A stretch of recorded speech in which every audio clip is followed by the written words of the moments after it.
আমি যদি প্রশ্ন ছুড়ে দিই আন্দোলন কি আমাদের, মানে শুধু আমাদের? আপনাদের আন্দোলন না? আপনারা তো গণকর্মী, আপনারা তো এই দেশের গণকর্মী, রাইট? এই আন্দোলন কি শুধু আমাদের? যদি আমি রিভার্স করি, আপনারা এখন আমার এখানে দাঁড়ান, আমি আপনাদের ক্যামেরা বুম নিয়ে দাঁড়াই, আপনার কি নিরাপত্তা আছে কদিন পরে, আজকে কালকে? বলেন। আমাদের আন্দোলন বলে জিনিসটাকে আলাদা করার কিছুই নাই এখন আর। এখন শুধু একটা গোষ্ঠী ছাড়া, তুমি বলো নাহলে আমি বলি, এখন যে কোনো একটা গোষ্ঠী ছাড়া সমগ্র জাতির একটা, আপনি জিজ্ঞেস করেন ইন্ডিভিজুয়ালি, যদি সম্ভব হয় জিজ্ঞেস করেন, কেউ চায় না এই গভর্নমেন্ট কেয়ার, কেউ চায় না। আপনি আপনার বাচ্চাকে রেখে বাইরে যাবেন, সেই নিরাপদ নয়। আপনি এই ঢাকা শহরে খেলার মাঠ নেই, বাচ্চারা ছাদে যেতে পারতেছে না, কেন পারতেছে না? হেলিকপ্টার দিয়ে গুলি করা হয়েছে। মিথ্যাইটা কয়টা সত্যকে আপনারা আড়াল করবেন? আপনারা চেয়ারে বসে বসে বলতেছেন ওরা ড্রাগস, ওদেরকে ড্রাগস দেওয়া হয়েছিল, এই জন্য ওদের কোনো সেন্স ছিল না। তো ড্রাগস নিলে আপনি মেরে ফেলতে পারেন? কোন রাষ্ট্রের আইনে আছে একজন ড্রাগ অ্যাডিক্টকে গুলি করে মারা যায়? আমি ড্রাগস নিয়েছি, এটা দায়বদ্ধতা আমার ফ্যামিলির, আমার প্যারেন্টসের। আমি ড্রাগস নিয়ে যদি সমাজে কোনো ক্ষতি না করি, আপনি তো আমাকে মারতে পারেন না, পারেন? বাংলাদেশে তো অনেকেই গোপনে গোপনে ড্রাগস নেয়, ধরে ধরে মেরে ফেলেন। এগুলো স্থূল কথা বলা বন্ধ করেন। আপনাদের নির্লজ্জ লাগা, আপনারা নির্লজ্জ। আপনাদেরকে আসলে কোন কথা বললে আপনাদের লজ্জা হবে আমি জানি না। পুরো জাতি আপনাদেরকে এত কথা বলতেছে, ফেসবুক বন্ধ করেছেন, ইন্টারনেট বন্ধ করেছেন, কতদিন বন্ধ থাকবেন?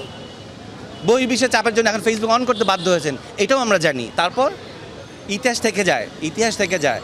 এই যে অগাস্টের 1 তারিখ, ইতিহাসটা মনে করেন। হ্যাঁ, ইতিহাস কিন্তু রিপিট হয়, কর্মের কারণে ইতিহাস রিপিট হয়। এরকম রিপিট যাতে না হয় সেই চিন্তাটা করেন। যা অর্জন করেছিলেন তার কিছুই এখন আর নাই। কেন নাই? আপনাদের কর্মের কারণেই নাই। এক একটা সন্তানকে আপনার রাস্তায় রক্তাক্ত করে মেরে ফেলেছেন। কয়টা মায়ের বুক খালি করেছেন বলেন? কী দোষ ছিল এই বাচ্চাগুলোর? কী দোষ ছিল সাইদের? মুগ্ধর কী দোষ ছিল? ও পানি খাওয়াচ্ছিল, কী দোষ ছিল ওর বলেন? আমি তো কতজনের নাম, আমার এইটুক ব্রেনে সম্ভব না এতজনের নাম মনে রাখা। এইটা শেষ কোথায়? আর মায়া কান্না, আমরা যেই সেক্টরে কাজ করি, আমরা ক্যামেরার সামনে কাজ করি, কোনটা সত্যিকারের কান্না? আমরা মিথ্যাকে সত্যি বলেই অ্যাক্টিং করি, রাইট? আমরা বুঝি কোনটা অ্যাক্টিং, জনগণ এখন বুঝে। এই জেনারেশনকে অনেক গালিগালাজ করেছেন না, এরা কিছুই পারে না, এরা মাদকাসক্ত, এরা সারাদিন অনলাইনে থাকে, কি দেখিয়ে দিয়েছে। তো লজ্জা লাগা উচিত। আমার এখন দুঃখ লাগে, যদি আমি এই জেনারেশনে জন্মাতাম তাহলে আর অনেক কিছু করতে পারতাম, কিন্তু আমি এই জেনারেশনের অনেক আগে জন্মিয়েছি। কিন্তু সেই দুঃখটাও আমার লাগে যে তাহলে আমি ওদের সাথে নিজেকে একাত্মতাবাদ করতে পারতাম। 15 দিন ঘরে বসেছিলাম, বলবো কি বলবো না, মানসিক যন্ত্রণা, রাতে ঘুমাতে পারি না। আমি কেন আমার দেশে ঘুমাতে পারবো না?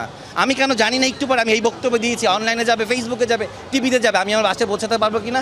আমার যাওয়ার কথা ছিল ব্যাংকে, আমি যখন জানতে পারলাম সমগ্র শিল্পীরা আজকে এক হয়েছে, আমি চলে আসি, আমি আমার প্ল্যান ছুঁড়ে ফেলে দিয়ে আসি, আমি ব্যাংকের কাজ সানডেতে করবো। কেন আজকে এসছি? আর কতদিন চুপ থাকবো বলেন? আমি আজকে নাই হয়ে যেতে পারি, আমি হয়তো বাসা থেকে ঘুমাতে গেলাম, দেখবো হয়তো পুলিশ আসে নিয়ে যাবে আমাকে। তারপর আপনারা কী করবেন? পরের দিন আপনারা দেবেন ওনাকে ধরে নিয়ে গেছে। এতটুকুনি আপনাদের দায়িত্ব, এর বেশি কিছু না। আপনারাও নামেন, আপনারা নিজেদের ক্যামেরা নিজেরা ঘুরান, বুমটা দিয়ে কথা বলেন। হ্যাঁ, বেতনের কথা বাদ দেন, চাকরির কথা বাদ দেন। দেশ না ঠিক থাকলে বেতন কোত্থেকে আসবে আপনাদের? ভালো থাকেন।